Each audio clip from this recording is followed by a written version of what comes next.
Our guest today is one of the most interesting people I've ever met. He's one of the instructors here at Donley's Music, and we talk about everything from bonsai trees to professionally racing motorcycles to living on the edge of a volcano to him having to give Jake Paul some fatherly advice. Join me as we sit down with Mr. John Sosebee.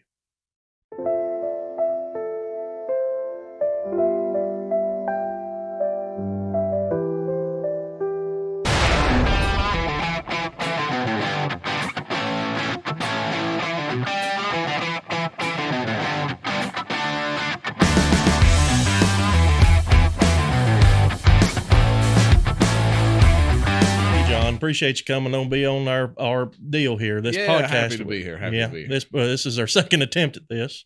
We won't take everything too serious, right?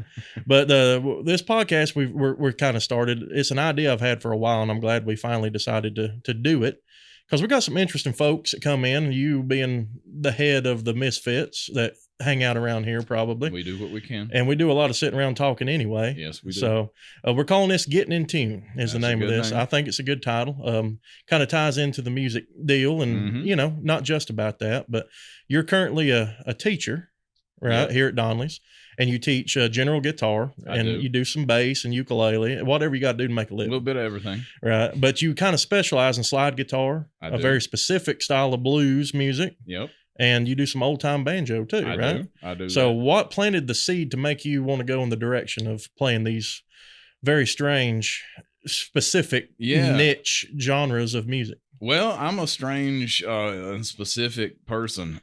But when I was a kid, I had an interest in music early on. I knew my dad had played music, and unfortunately he passed away when I was a little kid. But I knew that he had played the guitar some, and I really loved singing. And I would like to sing like "Eye of the Tiger," all the the hits of these 80s movies, TV show themes and stuff like that. Like I would try to put a little show on when I was 3 or 4 years old, and so I always wanted to be a singer. That was like something that was always in my mind, but I never thought I could do anything like that. I never knew anybody that was a professional or even an amateur musician. Especially at that age. We didn't know many people at all. No, I didn't know many people at all, but definitely nobody that had done anything like that.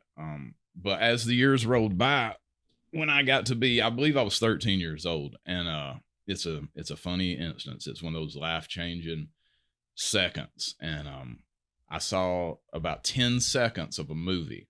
It was a Peter Weller movie. If anybody knows who Peter Weller was, he's the RoboCop, the first one. He was in some other movie, and there was a 10-second clip of Purple Haze by Jimi Hendrix on that film. And it scared me so bad. And I don't mean like scared me like terrified, but like I was just shocked that there was something that sounded like that. I'd never heard anything like that. I'd heard the name Jimi Hendrix here and there, but I'd never heard any music that sounded anything like that. And it immediately touched something in me. And I walked out of my bedroom and I told my mother, I said, I'm going to be a guitar player for a living. And she said, "You're out of your mind. Go back in your room and do whatever you're supposed to do." As she probably should have. As, as a good mom would. As any person with common sense would. But that right there was all it took. And I said, well, that's what I'm going to do. And so I immediately pursued it from that point as if I was going to do that for a living. Right. So there's a lot more to you than just the guitar picking guy. Yeah. But if folks had never heard you play, how would you describe what you sound like? What's your sound? What's your gimmick, if you will? Well, if you go to see one of my shows on the weekend at any of the fine establishments that I work at across North Georgia, I try to stay away from the city as much as I can, but I play a lot of these mountain towns. I do something that's specifically called North Mississippi Hill Country Blues. Okay. Which differentiates itself from the commonly known Delta blues. We all know Muddy Waters and B.B. King and those type of guys that were very famous and very good. I like that stuff too.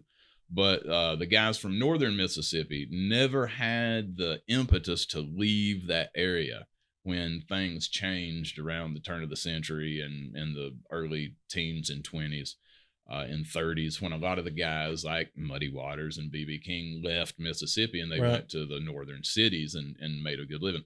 The northern Mississippi guys didn't really want to go anywhere. They were small farms that were up there, mostly family-owned farms. So those guys they weren't working a plantation. They weren't sharecropping. So they didn't go anywhere. They were just fine living there and doing what they were doing. So the music stayed there with them. and it maintained the same style and the same feeling that it had prior to popular music being developed. Sure. So it is very different, but it's still the same, but it's just a different take on blues. So it comes music. from the same place, which is For sure. the common thread that ties it together Absolutely. with your more mainstream stuff. Yeah. What drew you to that specifically? Well, after I heard Jimi Hendrix that first time, I sold out to I Want to Be Jimi Hendrix. Okay. And maybe a year later, I learned about Muddy Waters. And as soon as I listened to Muddy Waters the first time, I said, I want to be Muddy Waters. Right. I don't want to be Jimi Hendrix anymore. Like this is the new thing. This is what I was looking for. Not that I didn't like Hendrix. Sure. But, sure. And then through Muddy Waters, I was just out at Media Play. If any of the old folks remember Media Play on 41 down there in Marietta. And there was a CD that had a really interesting cover. It was hand drawn, and it was an old guy with these two dancers around him. It was a really funny CD cover, and it was R.L. Burnside's. Okay. And I just bought it because I thought the cover looked cool because it was hand drawn. It kind of looked like a Frank Frazetta painting or something. Okay. And I put that in, and it was immediately one of those instances where I was like, oh, that's what I've been looking for 10 years. That's the sound I've been trying to find. So you had this sound in your head almost. Yeah, I had an idea of what music should be to me. Right. Like any music's great, but like I knew what I wanted to hear, and I wasn't hearing it in the songs I was hearing on the radio. Right. And I wasn't hearing it in the things that I'd had as records. And so I was looking for it somewhere else. And as soon as I heard those tips, and like we could talk for the rest of the night about how those three things connect to each other, Sure. Jimi Hendrix, Muddy Waters, and R.L. Burnside's, Sure. we might as well be talking about the three of us sitting here. Those guys are that close together. Right. But all that changed my life for a very positive, okay, and in a very positive way. Very cool. And led to my path that I've gone on. And what is that path? Because it seems like you're a cat that's lived 9 lives. You talk about guitars and picking a lot. You're a world traveler. You've lived in some strange places. Yeah, I have. I've lived on a volcano. I've lived in Los Angeles. I've lived in Atlanta. I've lived in South America by the equator. I've lived a lot of interesting places. The weirdest of those would be LA and Atlanta, probably. LA by far. Venice Beach. Yeah. I guarantee it. We'll get to that in a minute. Yeah. You're also a horticulturist. Is that a word? I am. You're into bonsai trees. Mm-hmm. You street race motorcycles. I used to until I had a child, and then I wisened up. You tired of spending your money with these corporate chains that don't share the same values that you do? Well, at Freedom Cafe in Macedonia, Georgia, they stand for faith, family, and freedom. It's not just a motto, it's their way of life. And you can taste it in everything that they serve. From acai bowls packed with fresh fruit and flavor, to clean energy teas that keep you going without the crash, to handcrafted bubble teas, protein shakes, matcha lattes, and iced coffee, this place really has it all. It's the perfect stop for folks who want to feel good about what they're drinking and who they're supporting. No questionable agendas, no corporate nonsense, just better ingredients, better people, and better values. So go ahead, save your bucks and still drink like a star. Don't give in to the green logo chains pushing their woke politics. Support a place that shares the same values and beliefs as you. Be subscribed to the Donleys Music YouTube channel and get $1 off any order $10 or more. Follow Freedom Cafe on Instagram and Facebook at freedomcafe_ to see what's new, what's fresh, and what's brewing. Freedom Cafe, faith, family, and freedom. A better way to fuel your day. That's kind of what got you to LA, wasn't it? Yeah, a little bit. Music and motorcycling as well. Right. But the first word I ever tried to say was Kawasaki. Okay. As a child. So that tells you how far back that goes. Okay.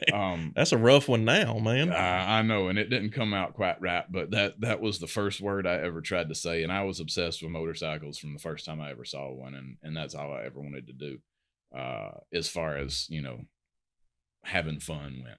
Sure. And I pursued that a little bit in my 20s, and I did okay, and I kind of learned what was up, but then it's a rough sport on your body, so I got hurt a couple of times. And more specific about what type of motorcycle racing, because there's lots of different types. You got motocross, supercross, street racing, all kinds of stuff. So what did you do? I road raced, which is like the street courses, like Road Atlanta, Laguna Seca, curves and everything up on and Forza down. pretty much, right? Yeah, absolutely. MotoGP Right. is what maybe anybody these days would know it. Is super bike type stuff. And So going you, as fast as you can. You did this at a professional level. I did. I was not like one of the guys making a ton of money off of it. But obviously, here we see it, right? Right. But I did compete at a professional level for many years. Very cool. Very cool.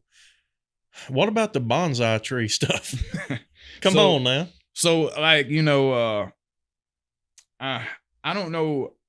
All these stories originate with my childhood, and I've lived my life as like a giant child for, you know, almost 50 years. You are a man, and that's typically what we do. Yeah. So. And so it was another one of those things where I'm a child of the 80s. So I watched The Karate Kid, and we all got exposed Yeah, son. to, you know, Mr. Miyagi and the bonsai through that. But what really like lit the fire with me, very specifically, and I was just talking about this with my kid the other day because we walked by this library, is there's a library by the Jasper Elementary School, what used to be Jasper Elementary School.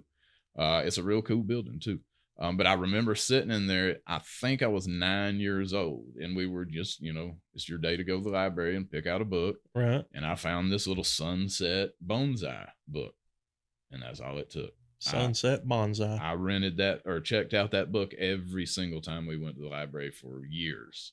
Right. And I own that book now, the vintage, like 1974 version of it, because that's the one that started it. That's the one that started it all. So I had to hunt it down on eBay to get one. So it seems like your childhood, just talking to you today, it's almost like, I don't know if it's put in us that we're looking for something, and when you found something, you're like, that's what I do. Yeah, that's what I like. That's what I'm interested in. That's the path I'm going down. Now, what does bonsai, motorcycles, and music have in common? They all take a very high degree of nuanced discipline. Sure. And none of them are easy. And it's all things that I didn't ever think I could master. And you can't master any of those things. But it was really like the greatest challenges I thought I could set myself up for. Okay. So it's the hardest things you'd been exposed to. So it's almost a self-test to see if you can. Like, you know, adding and subtracting. Sure. And spelling and playing baseball and basketball. That was all good. But like, I could see, okay, I'm okay at this. And like, I see a bunch of other people around me doing it. Right. I'm probably never going to be Michael Jordan. I'm sure. Probably not. But with some of these other things, you know, I don't see anybody doing it. Like maybe I ought to check this out. And it's interesting. And focus some more of my energy on that. Right. I think was part of it. So bonsai trees, I'm a dummy. Yeah. I mean, I seen Karate Kid. I've seen them, you know, whatever. What is a bonsai tree? Basically, like bonsai is a compound word in Japanese that basically is like tree in a pot. Tree in a pot. And ultimately, you can take any tree species. Okay. So it's not a particular species or brand of tree. There are species that are more suitable. Sure. Right? Just like making guitars, like there's certain wood that we prefer. Okay. But you can kind of make a guitar out of an old pallet behind Walmart if you're motivated enough. You can. And so with bonsai, like there are species of tree that we prefer, like your Japanese maples and your black pines and your junipers of certain types. But you can really just take anything out of the yard, which I do oftentimes. Right. Just go out in the edge of the yard and dig up some privets or some oak trees or something like that, or bald cypress. Any of these species, the thing you're looking for is a smaller leaf. Sure. So that the scale overall, you know, when you make it a small thing in a pot, it okay. Right. So you go get a sapling and put it in a pot. You go get a sapling, you grow it out in the yard for about 10 years. Okay. Where's the discipline come in? So where's the art form? I guess where's the art of this? If you just take a sapling out of the yard and stick it in a pot, it's going to outgrow that pot in about 2 years. Okay. And even just with that, there's some discipline with keeping that plant alive, because if it's in a pot, you got to water it every 2 or 3 days. You got to put it in the right spot in the yard. You got to do a lot of maintenance, make sure the ants don't just like growing anything. Just like growing anything. Yeah. But there's a particularly heightened degree of maintenance with those things because they're in such a small amount of soil. Is the effort to keep it small? Yes. Is that the challenge? Yes. And so when you have a tree like a redwood, that could normally grow hundreds of feet, sure, you can contain that in a pot for hundreds of years. I understand. But you have to pinch it back and cut it back. And the main thing is when you repot it every 2, 3, 4, 5 years, you trim its roots. Okay. And then it grows new roots. And with a plant, it only feeds from new roots. So when you see these bonsai, these Japanese trees particularly that are like 500 years old, people are like, oh, this is torture to this tree. No, that tree is extremely healthy. Sure. Because almost all of its root system is from the past 4 or 5 years. So you're essentially training the tree to not do what it naturally wants to do.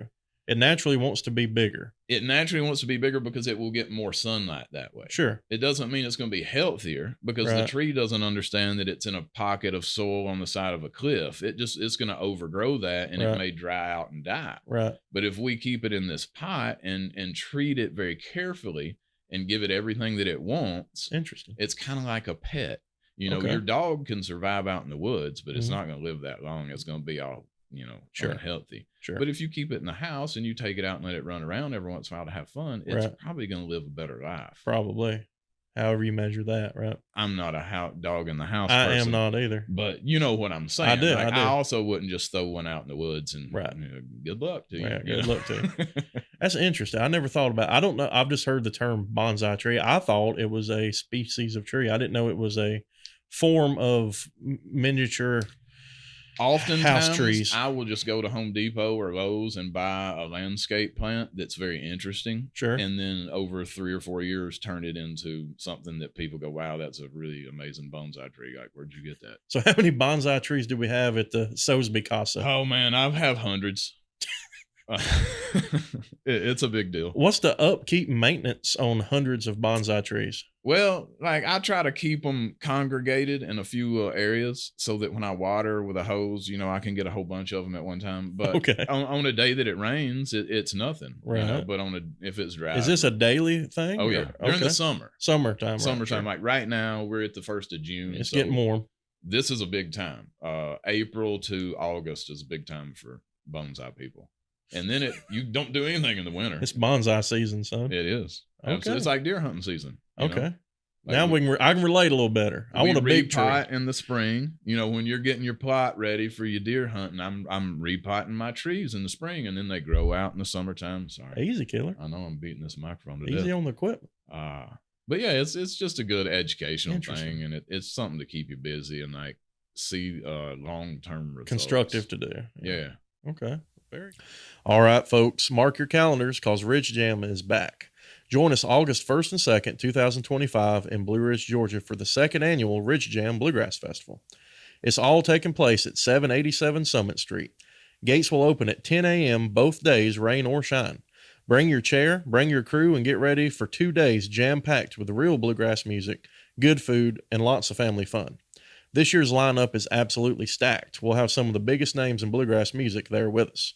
The Lonesome River Band, Rhonda Vincent and the Rage, Authentic Unlimited, The Cody Norris Show, Fast Track, Hammertown, Backline, Appalachian Smoke, and a whole lot more will be there. We've got vendors, food trucks, lots of jamming and camping also. And we'll also be raffling off a beautiful Blue Ridge BR-160 guitar donated by Donley's Music. I'll be your masters of ceremonies for the weekend, and I promise you we're going to have a great weekend full of fun and bluegrass music. Single day tickets are just $30. Or $55 for full weekend tickets. Kids 12 and under will get in for free. And we're doing this all for a good cause. We're raising money for the St. Jude's Hospital through Pickin' for a Cure. To donate to St. Jude's today, just scan the QR code on the screen below. For more information on Ridge Jam, visit www.ridgejammusicfest.com or email at ridgejammusic@gmail.com. Don't forget to follow Ridge Jam on Facebook to stay up to date on all the latest Ridge Jam news. And make your plans to be at Ridge Jam 2025 on August 1st and 2nd. Yeah. Okay. Very cool. I've learned a lot about bonsai today. Good. I'd like to be an ambassador for that. Who knows? We got a potted plant somebody gave me and Amy when we got married. And it's getting too big. We need to repot it. It's a hosta, I think is what it is. We named it Sammy. Because apparently women have to name everything now. Yeah, I try not to name all my things, my fish. It's too much to remember. Plants. You got a fish too. I do have a lot of aquarium fish. Yeah. Okay, so you're into fish. Of course you are. I am. I do. I breed aquarium fish, specifically like some Japanese Medaka. It's in the same theme as my bonsai, right? Sure. So rice fish from Japan. I like to keep those rice fish. I don't know what they eat rice. Well, they originated in the rice paddies. In rice paddies, yeah, sure. They put them out there, keep the mosquitoes down, and it's become a new thing. So Japanese culture, is that something that's interesting to you? Yeah, I'm real into it. Okay. What's interesting about that to you? Well, again, I watched Karate Kid when I was a kid, and it really warped my mind. No, the seed was planted. I mean, really, I took karate as a kid because that was like, an outlet that was not baseball, football, or basketball. Sure. And I needed something else to do because I had a lot of energy. And I actually competed in some karate tournaments when karate was a thing. Right. And I thought it was great. So sure. That was part of like, doing these Japanese type things. And then bonsai was this Japanese art form that was like very foreign. So the discipline of karate is probably what was intriguing to you, right? Yeah, it seems to be the theme but also the competitiveness, right? Well, we got to win. Yeah, I'm a big I like to separate my competitiveness, but I'm very competitive. I try not to bring it into music and art. I think that's a good thing because I'll just go ahead and tell you, we played board games the other day with some of Amy's friends. I call them Scooby and the gang, and they brought these stupid games that you can't win, or it's an opinion. It's an opinion on who wins. That's like Minecraft or something, right? It's like, I forget what it was called. It was something about memes, but you draw a bunch of cards that's got just random sayings and things and scenarios on there, and then there's a picture of a sad dog, and everybody turns in a card, and then whichever one they decides, whatever. A game has a winner and a loser. Yes, it's like a race. That's the way it should be, and that's the way life is too, to an extent. I agree. It's sad for the losers, and we all want to be the winners. I want to win. I like Monopoly. There's a winner, there's a loser. The losers are the people that are mad or ready to go home. I talk about this when I teach sometimes, and like in a race, there is a determinant factor there. Yes. Who gets to the line first wins. That's it. And there's no debating. And like there's a lot of things that we run up on here in life where there's just too much debate about too much gray area that's been manufactured. Yes, and it's very confusing to people, and it's hard. I feel like we've always clicked ever since you started here. I feel like we kind of took to one another, and I think it's because I'm very black and white with the way I think about things, and most things we probably believe in are complete opposite of each other. But that common thread, I think it's why we've always meshed, and it's kind of a cool thing. Everybody here gets along good. Yeah. I like everybody we got here, and I think that's cool. But you're very much like me in the sense that there's black and white, right and wrong, and the gray areas that do exist are very minuscule. In my life. Mine too. I try not to impose that on other people. Sure. And having a child, I have a young child. Yeah. And what's her name again for everybody? Her name is Sully Sosebee. Where did we get Sully? Is it from Monsters Inc. or something? No, I made that up one day because I wanted her to sound like a superhero, like a comic book character or something, So I named her that. But she's a great little kid, and changed my life. She's a cute little girl. Yeah, she's wonderful. She's awesome. What was I saying? I don't remember. Something remember about black and white. I try not to impose my black and white views onto other people. Boy, I do. But I hold myself accountable in that way oftentimes. And it's hard. It's hard not to. It seems a lot simpler, more peaceful though. This is what you do. This is what you don't do in accordance to my moral standards and guides and ideas that I live by. And I just don't do that. And there's no gray area for it. And it's a matter of fact, black and white, yes or no, this is right, this is wrong, first one there wins. And I think most of our issues can be clarified that way. Not all of them. Yeah. There's a lot of nuance to a lot of situations, but I think generally speaking, everybody has it so good nowadays. We don't have any real problems. Yeah. That we have to sit around and manufacture them. Is what it feels like. I agree. I think we're on the cusp of something weird happening where that goes a whole lot farther.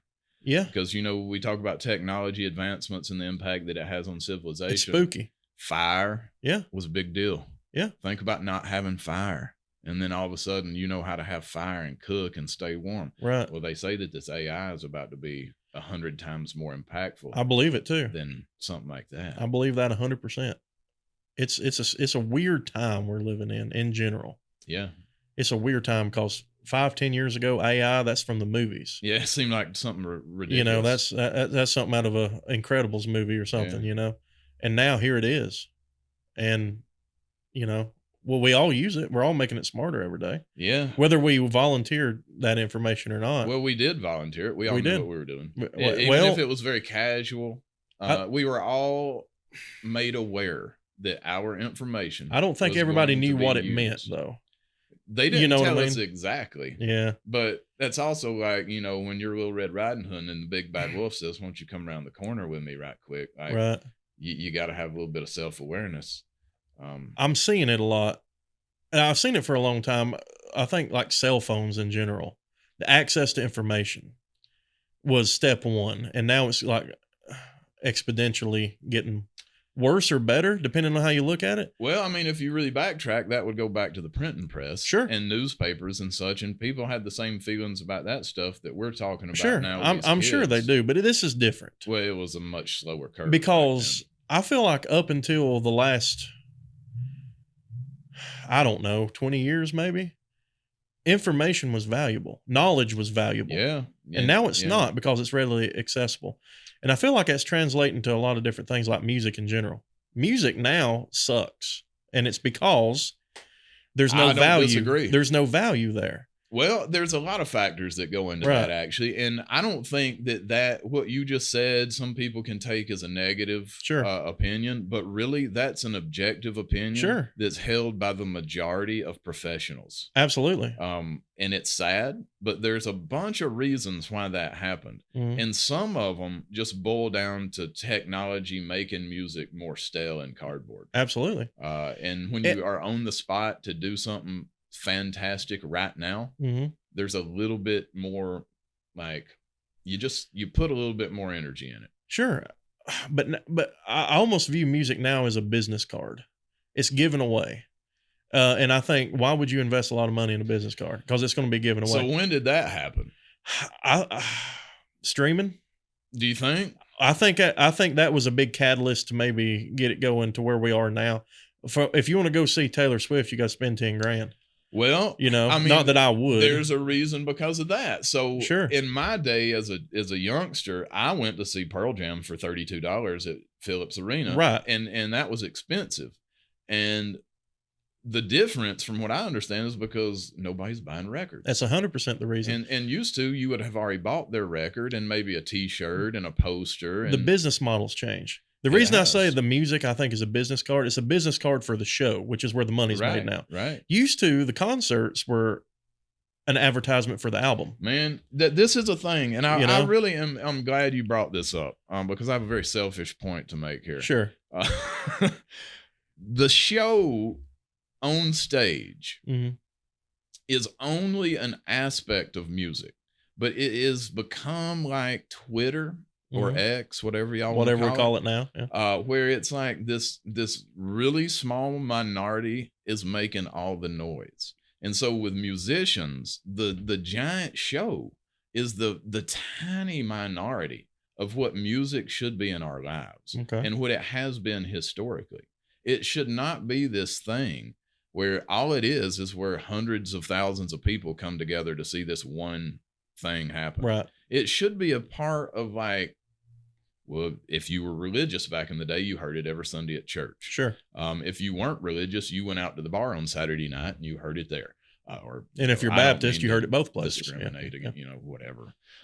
You heard this music in different places for different reasons than we are exposed to it now. It's such a big deal. Jay-Z and, all these famous people. It's such a big deal. Taylor Swift. I took my family to see Taylor Swift. Right. That's cool, man. It's almost a status symbol now. It's more about being able to do that and this whole experience than what the music is actually doing to me.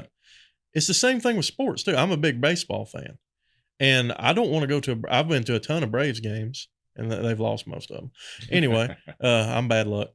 But when you go now, nobody's watching the game. They're taking pictures of themselves at the game so that they can let everybody know they're at the game because it's expensive to go to a game. Yeah, now. They're buying the $30 because it's the cool thing to do. Yeah, it's the cool thing to do. I like baseball. I like to watch a game. Yeah, I always grew up following following Braves baseball, any baseball. I'll watch it. I enjoy watching the game. I enjoy the strategy and the chess that's being played on the field, and it's amazing what some people can do. Anyway, that's why I like baseball. But I go to watch a game. I don't go to watch a bunch of white girls try to take selfies in front of the field and it's a run back and forth from to the point, back. right? Yes, the point to me, which I guess if the point is for them to make money and you can go for whatever reason you want to. Right. But for me, I go to watch the game. That's what I'm there for. That's what I want to see. And it's not a social thing for me. I like going with my buddies and stuff, you know. Right. Me and Amy like to go, but I don't want to go back. It's too expensive to go, and you don't get, it's not a good time anymore. Yeah. You know, and I feel like music's kind of the same way. I couldn't, or it's honestly, getting there. I couldn't speak to that because I will not even go to a concert. Sure. Because that's not the experience I'm looking for. I've never been to one.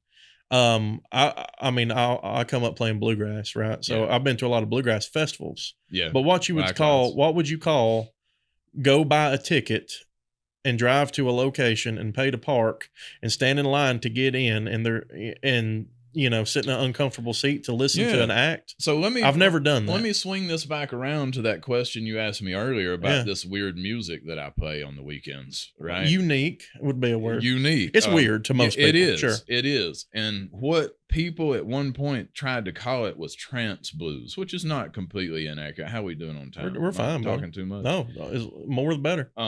So like, I had this conversation with some of the young ladies that were working at the establishment I was playing with last weekend. And I was trying to explain with them, like, I don't want to be the center of attention here. Right. Like, I know I'm making a lot of noise and I'm doing this show and like people are watching me and stuff. But really what I'm trying to do is facilitate an experience for the whole group of people that are here. Your job is attention local musicians. If you're looking for a place to share your music, test out a new song, or just hang out with some cool folks, you need to check out Open Mic Night at Reformation Brewery in Gettin.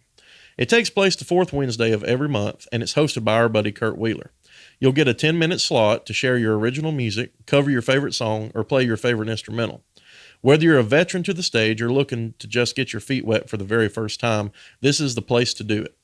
It's free to sign up, and all skill sets and ages are welcome. The lineup fills up fast, so don't wait around. Get signed up today. Get signed up at reformationbrewery.com/openmic. That's reformationbrewery.com/OPENMIC. Anyway, your job is to make people come back. My job is to make a positive people experience come back for as many people as possible. Right. And at the same time, not play top 40 cover songs. Sure. There's still a moral ethic code you're trying to live by. Yes. And I'm trying to like preserve some of that hill country culture. Sure. And you can't mix it up with like Jimmy Buffett songs. Right. I love Jimmy Buffett as much as anybody, man. But like so none? No, well. I'm not into Buffett, brother. Hey, I like music, period. Sure. I listen to all of it, but my show is very specific. And oftentimes people are confused. Why am I not up there doing Johnny Cash and Jimmy Buffett and all those same songs? Yeah, sure. And I don't do that at all. I do some traditional hill country blues songs, and I do my songs, and I do some songs that have been around so long nobody knows where they came from. Right. But like, I won't do top 40 covers. I don't blame you. And I understand. We got a lot of folks that come in here that play out a lot, kind of like what you do. They're playing somewhere fairly local about every weekend. And, you know, they're songwriters and everything. And I've tried to encourage a lot of them because, well, I get up there and sing my song. Nobody cares, but I sing Sweet Caroline. And everybody starts paying attention. I said, that's not your fault. It's because people are programmed. Yes. It's because, and that's what's wrong with music, I think. They're not paying attention because you're playing that song. They're paying attention because they know they that recognize song. it. It sounds they recognize because it's been readily accessible. It's been forced on them. Yep. And their nostalgia is cool, man. Sure. Sometimes I put on 60s R&B when I get home from work and just listen to the same old songs. Right.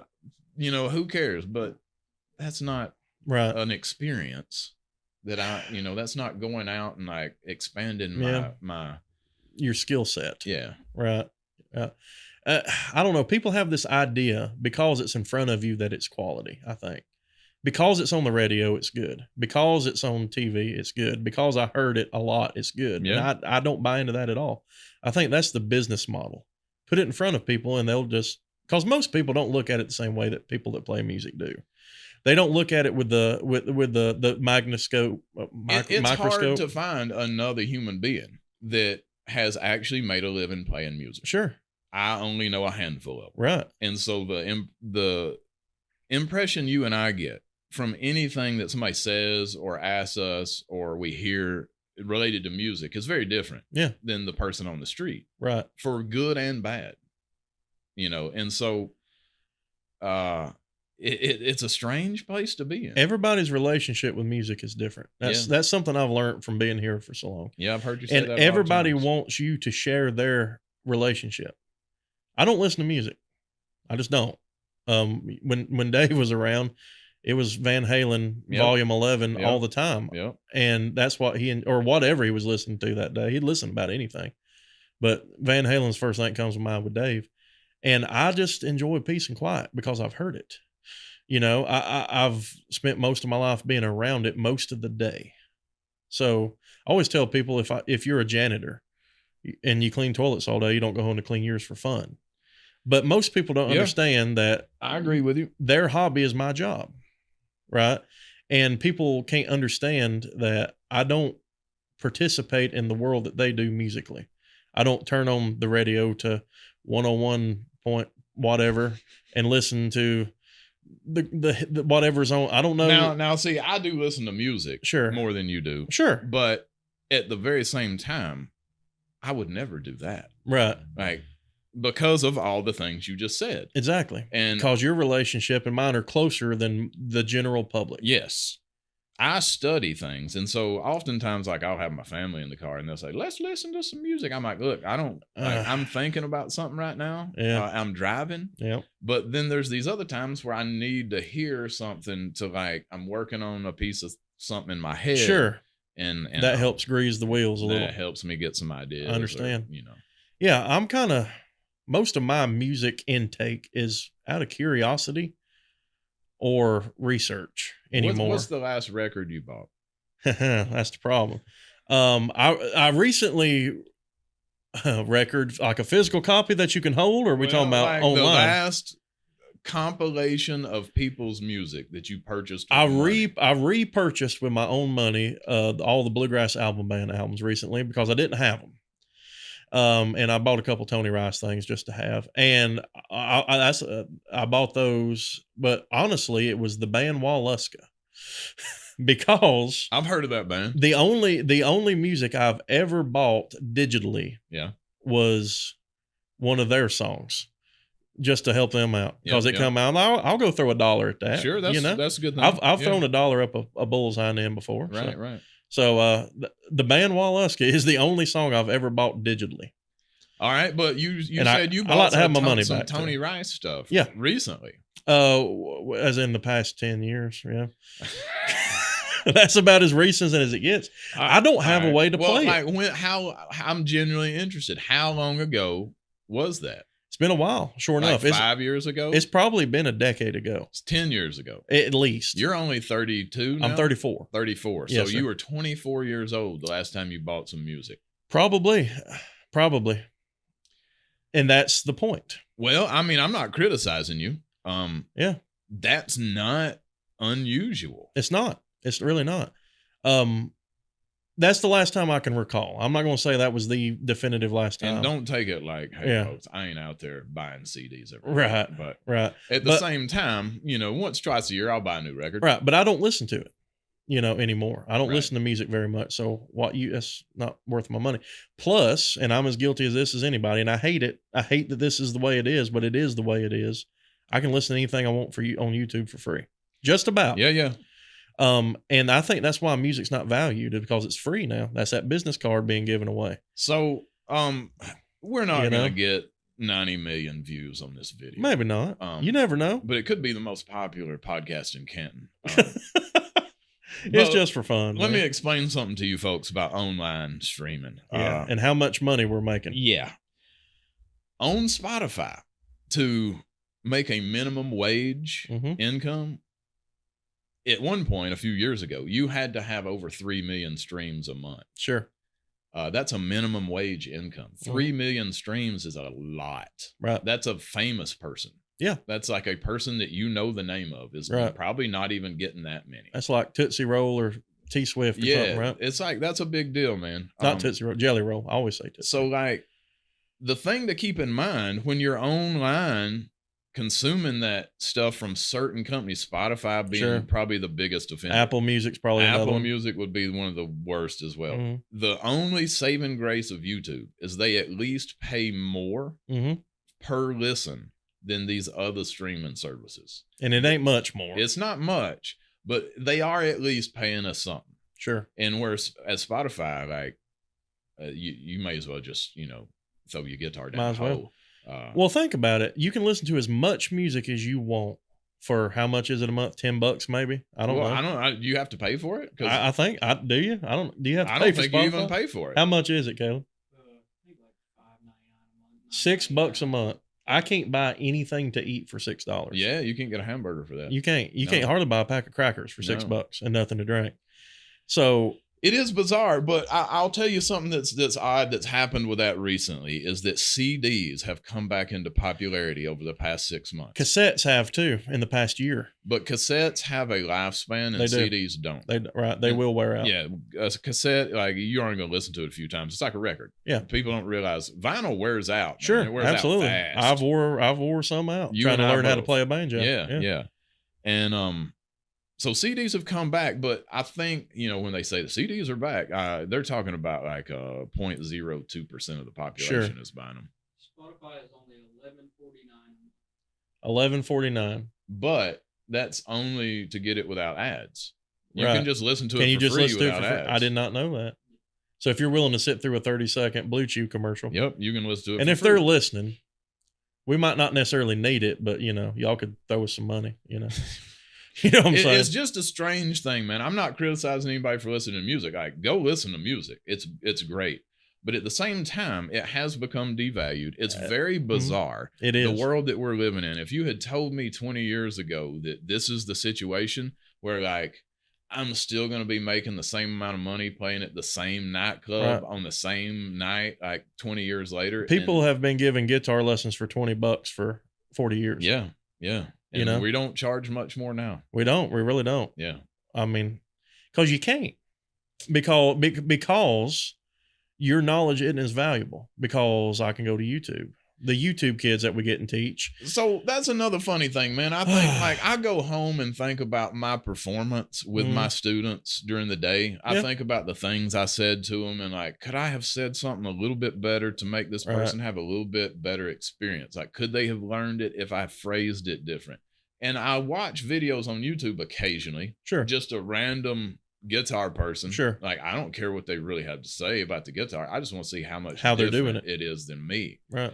And the plain and simple is like all of our instructors know as much as anybody on YouTube. I agree with that. They might not be able to make as slick of a video. Right. But like anybody that's a competent guitar player, there's not that much to it. We only need 3 or 4 chords, man.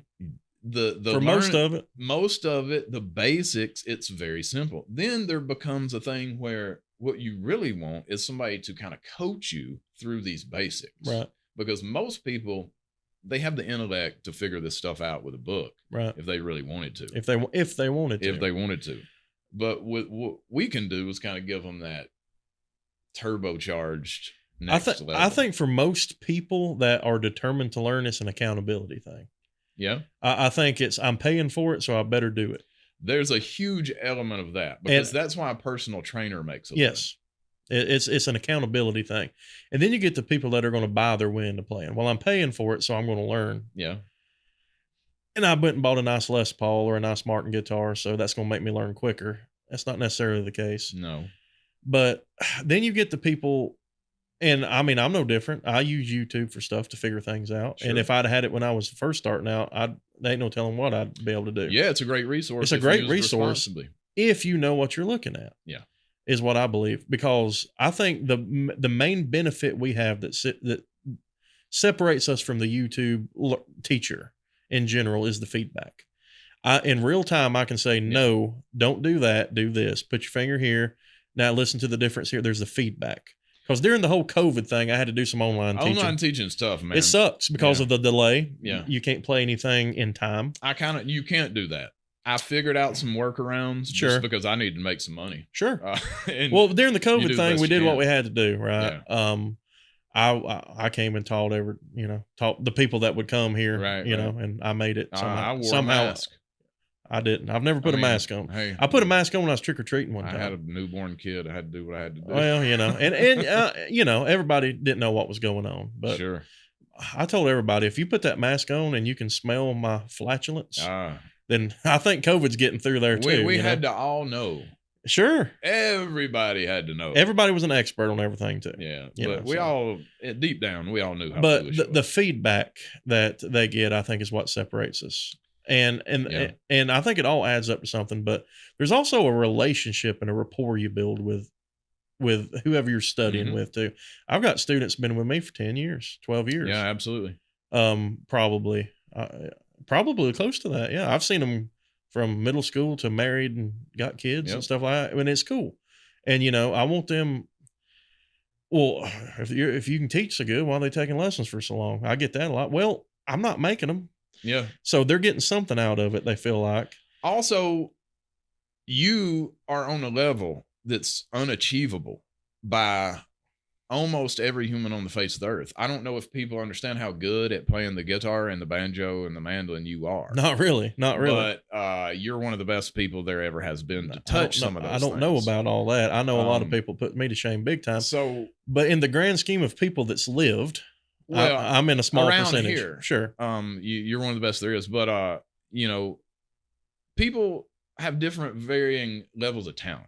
Sure. And so what you may achieve in a year, somebody else, a normal person who still has talent, but may not quite be on that level. Right. They, it may take them 10 years to Everybody get there. learns differently too. I've got some students that are much better than me, in my opinion, as far as technique and application. Don't do what I'm doing. Do what I say to do, and then they do it. And I don't know. I think it's about managing expectations too, understanding that everybody has a ceiling. Some people don't seem like they do. Some people are just freaks of nature. It feels like that's what they were put here to do, is play whatever they found what they're supposed to do. And how many of those people have you met? There's a lot. I know 3. I was going to say I know 2. I know 3 that I can, and I know some really super talented people. Yeah. No doubt about it. I know 3 people that were born to do what they're doing on their instruments. Yeah. And they've been successful at what they're doing, but nobody knows who they are. Yeah. Because that's not the way the business works. And it is a business. So when people start out, and you see the kids, I love Taylor Swift. I want to be just like her. And I hate to tell them, I'm not going to say you ain't. There's a chance. But you're probably not. Yeah. Because that's unrealistic. To be successful in music, number one is you better have fun doing it. Because if you're not having fun, you're not successful in anything. I don't think. I agree. If you're measuring it monetarily, I'm going to be some big rock, pop star, country star, whatever. You've already lost. You've already lost. If you can buy any meal with money you've made from music, you're successful. What I've always said after I turned maybe 25 or 30 is, because I taught in some stores when I'm not playing on the weekend. I've always kind of done that. So I've always had interaction with, younger folks that were coming up in the business. And I always said, man, if you can make a living at all playing music, if you can help pay your bills at all, you're doing great. You've already won. Now, the degree of success you achieve, some of it is up to you. Sure. But we do not live in a meritocracy. The best person does not always win. Absolutely not. And so, turn the radio on, man. Yeah, exactly. But that doesn't mean that you can't be a really successful musician. Sure. And it may not look like what you think success looks like in music, though. It may not be the version on the TV show. Right. It may not be the glitz and the glamour and the Cadillacs and the limousines and all. A lot of times it's riding around in a hybrid van. Yeah. Playing at local bar and grill on a Friday night. 600 pounds of gear. Yep. And just trying to enjoy the process of all of it. And that's the thing about playing music for a living or for a part of your living, is the part that everybody sees before they get into it is the easy part. Yeah. That's the being on stage, playing a song. That's the part you enjoy. That's the Yeah. fun part. That's the playing. It's the getting there. It's the travel arrangements. It's the That's loading the in and work. out. It's the setup. It's the breakdown. It's dealing with the promoters. It's dealing with getting paid. It's dealing with hotel arrangements. If you got a band, it's dealing with 4, 5, 6 Yep. other people and their schedules Their and what they got going on and their personalities, personalities. their issues. And that is a full-time job. Yeah. And before the first note's played. Yeah. And people don't understand that. The logistics of the whole thing is overwhelming. It is. It really is. If you have not like eased into it. Sure. I've had a couple of people that I just needed somebody to play in my band because something happened and like, hey man, you need to play. Like I've got a show in 3 months. I need a drummer for. And the shock that those people experience when they really get out and see what it's like. Sure. It's I would imagine it's like, going from single A ball to all of a sudden I'm in the big show. Yeah. And Nolan Ryan's humming fastballs at me and this ain't quite what I thought it was. Right. The Gettin in Tune podcast is always brought to you by Donley's Music, proudly serving the North Georgia area for over 30 years. Located in Hickory Flat, Georgia, Donley's Music was founded by David Donley with this simple mission in mind: serve the community. And for decades, that's exactly what we've been doing. We specialize in music lessons. We've been voted best music lesson program by our community for well over a decade. Whether you're picking up an instrument for the very first time or refining your craft, our team of passionate and award-winning instructors will be glad to help you reach that next level. Need a repair? No problem. We've got you covered. From basic setups to complex restorations, our master luthier, Dan Atchison, brings over 50 years of experience to every job. We also buy, sell, and trade new, used, and vintage instruments, gear, and accessories. Guitars, amps, banjos, drums, pedals, picks, you name it, we probably got it, or we can at least help you find it. Follow us on social media to stay in the loop with what's going on around the shop, and don't forget to subscribe to this YouTube channel for exclusive content, the Gettin in Tune podcast, and much, much more. Visit us at www.donleysmusic.com, that's DONLEYSMUSIC.com, or swing by the store and see why generations of musicians have trusted Donley's Music. Donley's Music, helping make music great again since 1994. What I thought it was. Right. It's a little overwhelming. Right. But man, it's a lot of fun. It's a beautiful thing. It can be. And you can really impact some people positively. You can. Playing music. You can, absolutely. I think that's what we should all be trying to do with whatever we're doing anyway. In some form or fashion. I've never, I race motorcycles. It's fun. Everybody goes, oh, that's cool. I wish I could do it. But it doesn't make anybody feel good. Right. There's nobody else that really cares. The people that like it, like it. Yeah, but you know what I'm saying? Like, sure. I'm not like speaking any kind of truth to anybody's soul.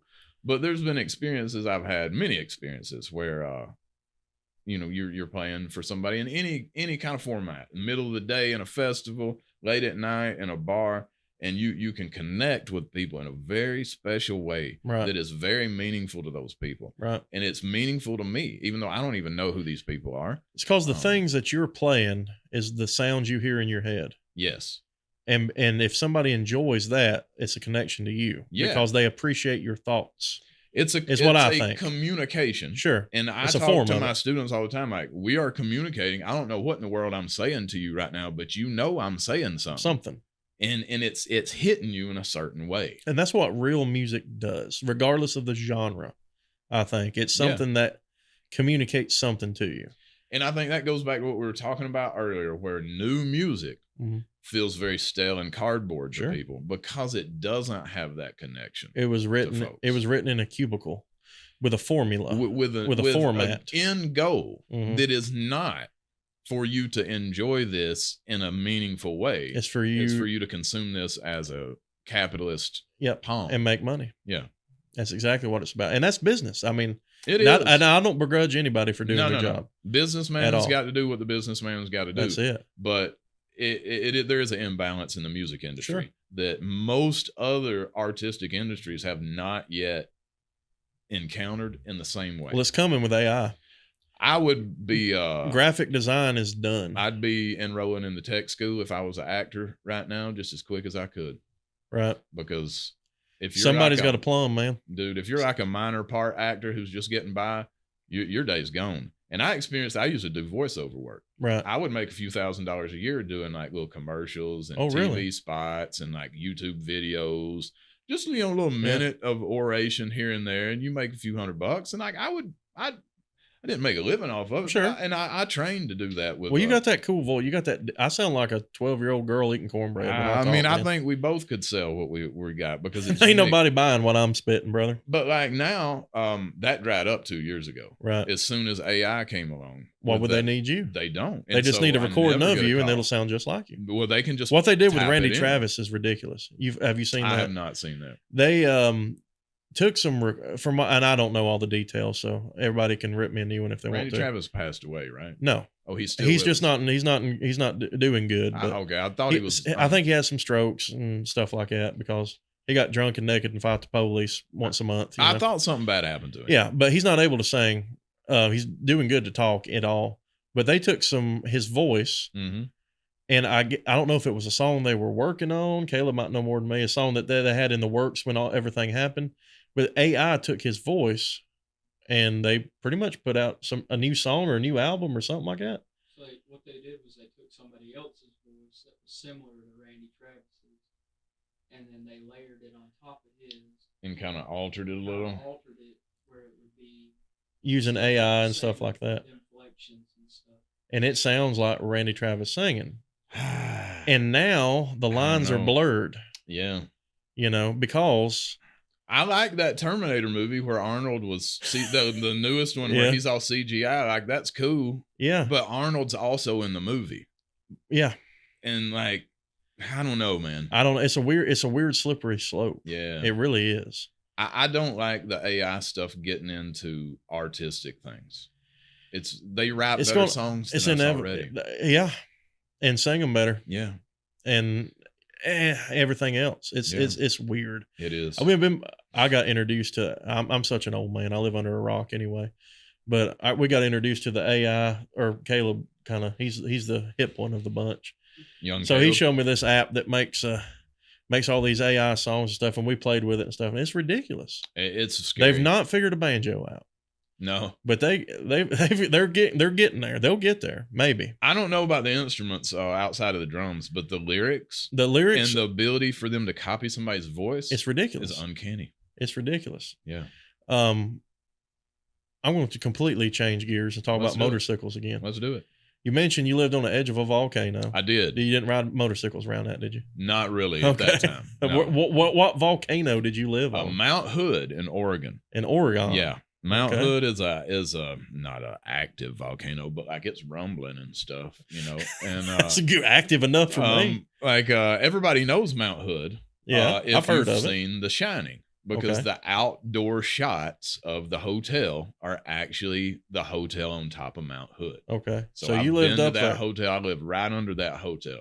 All the Native American spirits haunted. No, I'm kidding. It was a very interesting place. Sure. What were you doing out there? What took you to Oregon from Jasper, Georgia? So, like, when I graduated high school, I wanted to go on an adventure. I didn't really enjoy school that much. And so I wasn't going to go to college. So I wanted to get out and do some things while I still could. I knew. So you wild oats. And all that stuff.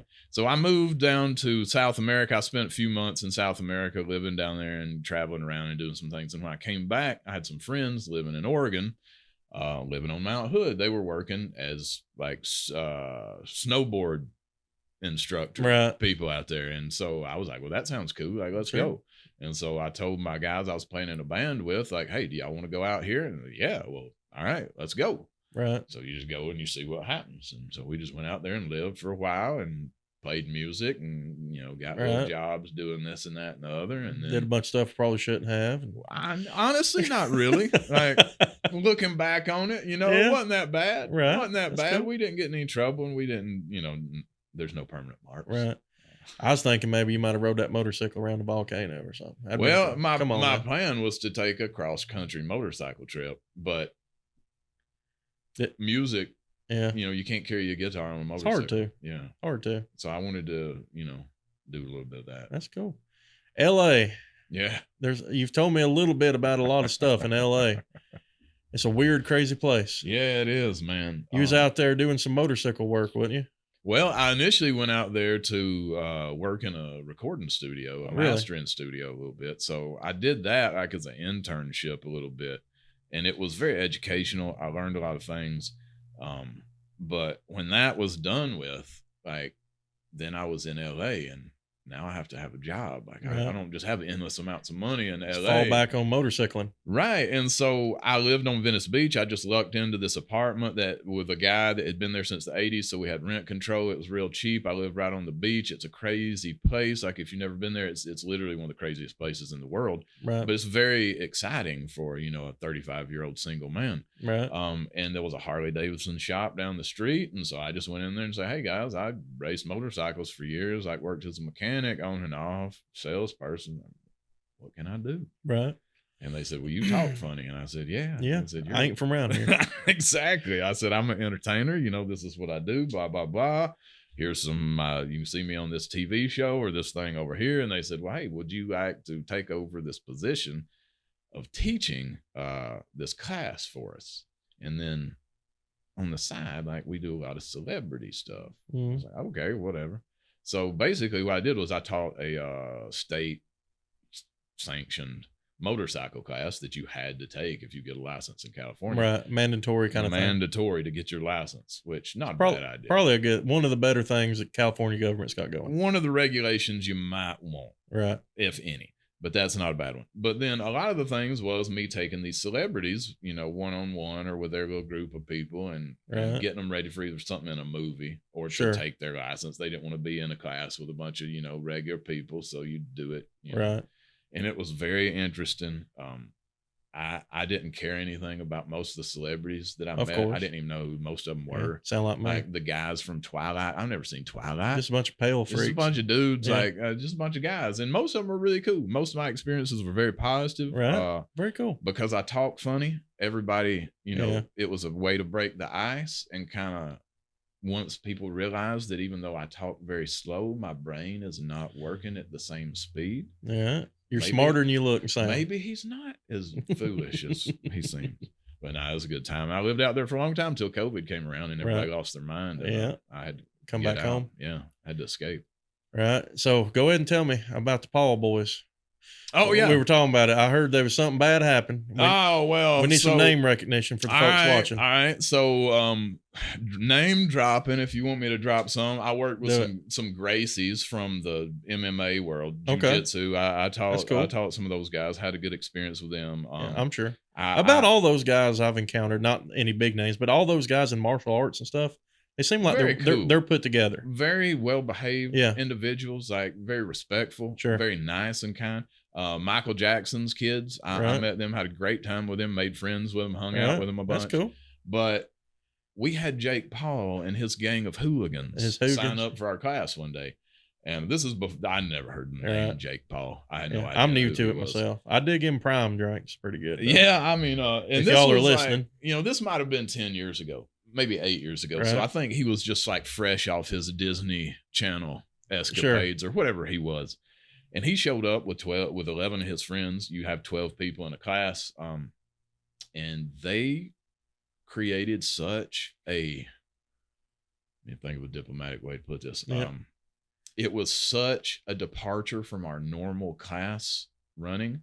It was so distracting and so unruly. Was it middle school kids with a substitute teacher vibe? You know what I mean? So at this point, I would pretty much teach the classroom sections of class, and I would hire other people to come and be on our range to do the riding, and I would supervise it most of the time. But sometimes, like, I got to teach another class too. And so at one point, they were out there with another one of my instructors that worked for me, Frank. Frank is a very competent dude. Sure. Well, I get a phone call from Frank in the middle of my teaching this other class. And he said, Sosebee, you got to come out here right now. Like, these guys are out of control. I was like, all right. So I come out there. I had to line Jake Paul and all his friends up against the fence. And give them a nice little talking to, as if I was their daddy or something like that, which that's probably what they needed. Maybe they had never had that. I don't know.